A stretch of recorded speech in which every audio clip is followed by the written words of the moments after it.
Turkiye has long supported moves to promote Palestinian unity, and that was on full display over the weekend. Turkish President Recep Tayyip Erdoğan hosted Hamas chief Ismail Haniyeh, saying that recent tensions between Israel and Iran should not overshadow the continued onslaught on Gaza. The region has been on the brink of a wider war ever since Israel and Iran both struck each other's territory in unprecedented attacks. Egypt's top diplomat was also in Turkiye over the weekend, where he held talks with Foreign Minister Hakan Fidan. The two urged Israel and Iran to exercise restraint while also demanding Israel open 6 crossings into Gaza to allow in much-needed humanitarian aid. Israel, which says it is preparing a major offensive against Rafah, has been under growing global pressure to call off the attack. Over the past 24 hours, Israeli attacks have left at least 30 Palestinians dead and several dozen injured. Israel began its assault on Gaza following Hamas's attack on October 7th, which killed at least 1,200 Israelis. Israel's response has left more than 34,000 Palestinians dead. And now to discuss Turkey's efforts for peace in Gaza, joining me from Birmingham, the UK, is Kamal Hawash. He is a founding member of British Palestinian Committee. And from Ankara, Murat Aslan, he is an associate professor at Hasan Kalyoncu University. A warm welcome to you both, and thanks for joining me on Straight Talk. So, Kamal, could you talk to us about the symbolism and importance of the meeting between President Recep Tayyip Erdoğan and Hamas leader Haniyeh? Yes, I think it's an important meeting. We're now almost 7 months into this atrocious attack by Israel against the Palestinian people. And there's a need to secure a ceasefire immediately. It should have happened months ago, but immediately. The two key players are, of course, Israel and Hamas. The fact that President Erdogan has met Ismail Haniyeh is really important. He can be briefed directly about the situation in Gaza from the leader of Hamas, and he can convey to him first of all, what I know is support from Turkey for the Palestinian people, but also to seek ways to increase the aid and to ensure that we get to a ceasefire position. This is alongside work being done by Qatar and Egypt, of course, but I think this is really helpful to the Palestinian people. So, Murat, what do you make of Israel's stark reaction to the visit? How will that impact the already strained ties between Tel Aviv and Ankara? Well, currently the relations are not that much better, and normalization has halted, maybe postponed, I don't know.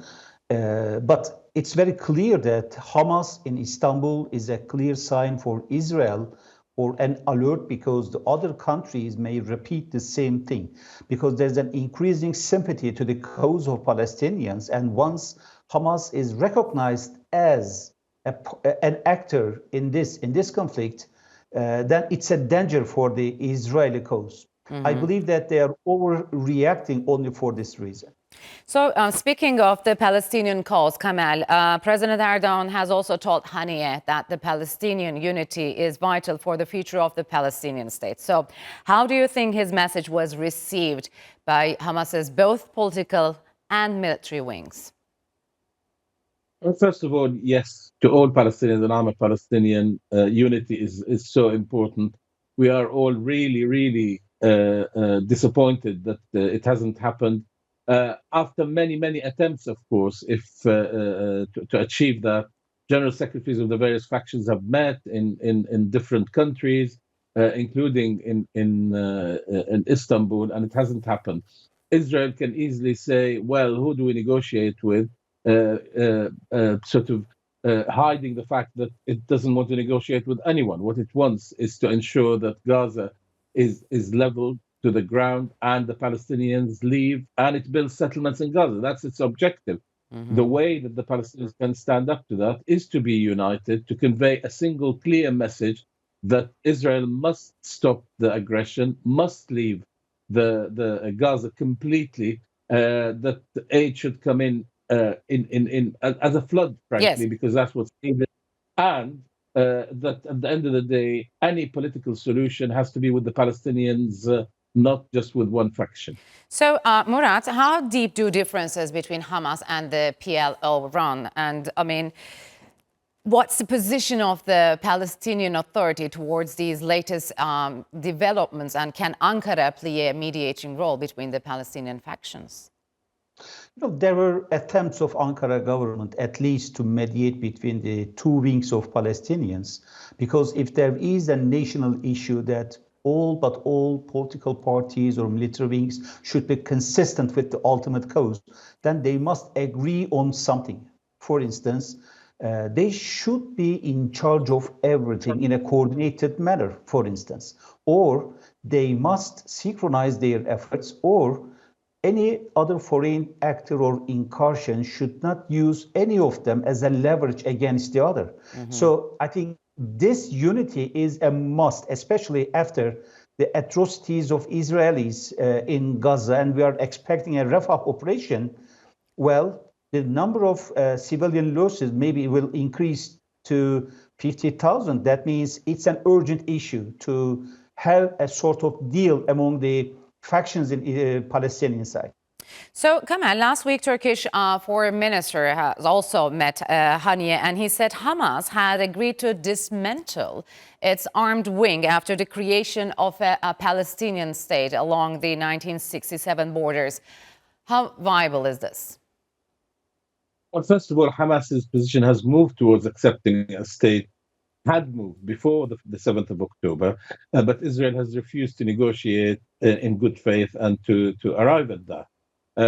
If there is a state that is accepted, that is sovereign, that's independent, then all political factions and military wings of these factions can then come to the conclusion that we've accepted this state. We will live alongside Israel, and that is the end of the matter. Of course, there's still the question of the refugees, amongst a number of other questions.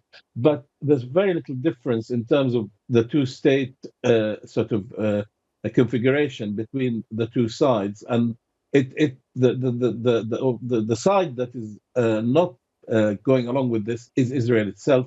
Netanyahu himself has said there will be no Palestinian state. And in fact, even when the Palestinians went to the Security Council to obtain an upgrade to a full state, Israel made sure its biggest ally, America, vetoed that. Yes.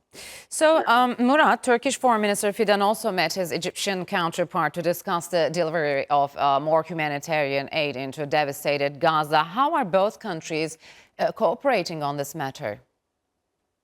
I think addressing such a situation on the field requires a phased approach. Both countries first should address the humanitarian needs on the ground, such as aids delivered from the other countries, and Turkey is the one that is the top country providing humanitarian assistance. So it's a matter of coordinating the efforts. This is the first issue. Second thing, the Israeli ultimate aim is to have the Palestinians be deported or evacuated from Gaza, pending to the literature that they prefer. Well, Egypt says they will not accept it, and another destination that they are designing maybe is Turkey. In this sense, I think there must be a solid political stance against such demands, because once Gazans are sent to another country or another region, that means it's something lost. Identity will be lost, and the all humanitarian disaster will be justified. So, Kamal, with growing global pressure, will Israel be able to press ahead with its incursion plan of Rafah? I'm afraid I'm not optimistic about Rafah. This morning I was seeing images of the camps in Rafah, and for Israel to actually reach the parts it wants to, there will be thousands of Palestinians killed. It had already pushed all the Palestinians into Rafah by telling them they shouldn't stay in the north or in the center. Now it wants them to move again so it can go into Rafah and destroy it. I was hearing yesterday about the complete destruction of Khan Yunis, which is another city they had been told to go to for safety. So I'm pessimistic, if you like, about Rafah. I fear what's going to happen, and I hope that enough pressure will be placed on Israel not to do that, but to accept that the only way to secure a long-term peace is to halt the aggression against the Palestinian people, leave Gaza, and accept the sitting down with the Palestinians to achieve a political solution. So, Murat, very quickly, if Israel attacked Rafah, how will the world be reacting this time? There's already an increasing tendency to first accept Palestine as a state. And we have now 4 countries after 8 that will make 12 in European Union, which will recognize Palestinian as a state. Second thing, the universities in the Western hemisphere, they are boiling up right now. So we will see much more societal tensions, and the governments and the societies will be at the competing poles right after Rafah operation. That means, well, the West will push themselves to decide either to support or continue to support the Israeli government or resolve this issue, this incompatibility. All right, gentlemen, unfortunately, we'll have to leave it here. Thank you very much for joining me on Straight Talk.